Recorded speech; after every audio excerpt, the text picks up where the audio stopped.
So এটি হচ্ছে all new Infinix GT30। ফোনটি মিড বাজেটের মধ্যে ভালো কিছু স্পেক্স আর ফিচার্স অফার করছে। অ্যাকচুয়ালি কী কী অফার করছে সেটাই আমরা আজকে ভিডিওতে জানবো। So let's talk about this smartphone in this video.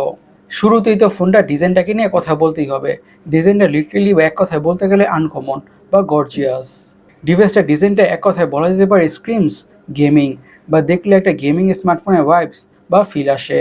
এই স্মার্টফোনটা থেকে এইসুসের আরও যে স্মার্টফোনের ভাইবস বা ফিল আসছে, রাইট? আর এই স্মার্টফোনটাকে একটি গেমিং স্মার্টফোন হিসেবে বাজারে আনা হয়েছে, সেই হিসেবেই এক্সিকিউট করা হয়েছে ডিজাইনটি। এখন ফোনটা ডিসপ্লেটাকে নিয়ে কথা বলা যাক। ডিসপ্লেটা হচ্ছে 6.7 ইঞ্চের 1.5K AMOLED display with 144 hertz, yes freaking 144 হার্জের রিফ্রেশ রেট। আরও থাকছে 4500 নিটসের পিক বা ম্যাক্স ব্রাইটনেস।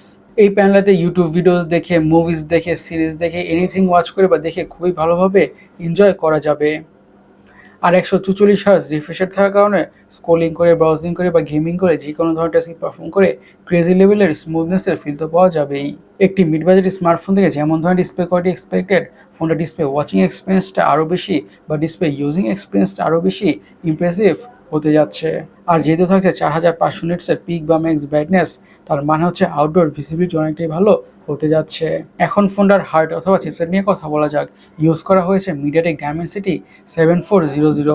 এটি একটি 4 ন্যানোমিটার বেসড অক্টোকোর প্রসেসর, আর মিড বাজেটের মধ্যে tried and tested good performing processor.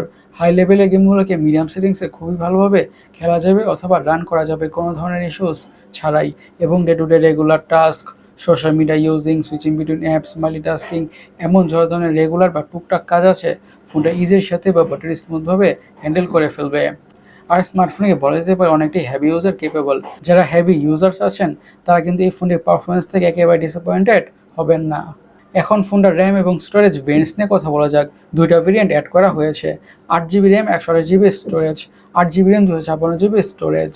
এখন ফোনটির অপটিক্স বা ক্যামেরাকে নিয়ে কথা বলা যাক। ইউজ করা হচ্ছে ডুয়াল ক্যামেরা। ডুয়াল ক্যামেরার মধ্যে প্রাইমারি সেন্সরটি হচ্ছে ভালো ক্যামেরা, থাকছে 50 মেগাপিক্সেলের প্রাইমারি সেন্সর উইথ পিডিএফ আর ওয়াইএস। আর সেকেন্ডারি ক্যামেরা হচ্ছে 8 মেগাপিক্সেলের সেকেন্ডারি শুটার। আর ফোনটির ফ্রন্টে ইউজ করা হয়েছে 8 মেগাপিক্সেলের সেলফি ক্যামেরা। আচ্ছা, ফোনটির ফ্রন্টে 8 মেগাপিক্সেলের সেলফি ক্যামেরা না দিয়ে মিনিমাম 12 অথবা 16 মেগাপিক্সেলের সেলফি ক্যামেরা দিলে আরও বেটার হতো। কজ নাউডেজ ফ্রন্ট ক্যামেরা অথবা সেলফি ক্যামেরার ডিমান্ড কিন্তু খুবই বেশি, রাইট? আর স্মার্টফোনেতে অবভিয়াসলি 4K-তে ফ্রন্ট এবং ব্যাক বোথ ক্যামেরা দিয়ে ভিডিও রেকর্ড বা শ্যুট করা যাবে। ফোনটিতে আরও থাকছে ডুয়াল স্টেরিও স্পিকার্স। সিকিউরিটি কথা হলে ইউজ করা হয়েছে আন্ডার-ডিসপ্লে অপটিক্যাল ফিঙ্গারপ্রিন্ট সেন্সর। এখন ফোনটার ব্যাটারি নিয়ে কথা বলা যাক। পুরো ফোনটাকে পাওয়ার করছে 5500 mAh-এর ব্যাটারি উইথ 45 ওয়াটের ফাস্ট চার্জিংয়ের সাপোর্ট। এই 5500 mAh-এর ব্যাটারি থেকে ফোনটাকে মিডিয়ামভাবে ইউজ করলে খুব ইজিলি 1 থেকে 1.5 দিনের ব্যাটারি ব্যাকআপ তো পাওয়া যাবেই। আর সাথে প্রোভাইড করা 45 ওয়াটের চার্জার দিয়ে ফোনটা ঠিকঠাক দ্রুতভাবে ফুল চার্জ হয়ে যাবে। এখন ফোনটার দামটাকে নিয়ে অথবা প্রাইসটাকে নিয়ে কথা বলা যাক। ফোনটার দাম রাখা হয়েছে 19,500 ইন্ডিয়ান রুপি। এখন দেখা যাক বাংলাদেশে আসলে ফোনটাকে কী দামে বা কী প্রাইসেন্সে পাওয়া যায়, তখনই বোঝা যাবে যে অ্যাকচুয়ালি স্মার্টফোনটা কতটুকু অর্থের বা কতটুকু value for money smartphone. Only time will tell. Guys, আপনাদের কাছে স্মার্টফোনটা কেমন লেগেছে অবশ্যই আমাদের কমেন্ট সেকশনে কমেন্ট করে জানাবেন। আর আমাদের আজকের ভিডিওটা এই পর্যন্তই। আমি সৈকত, সাইনিং আউট।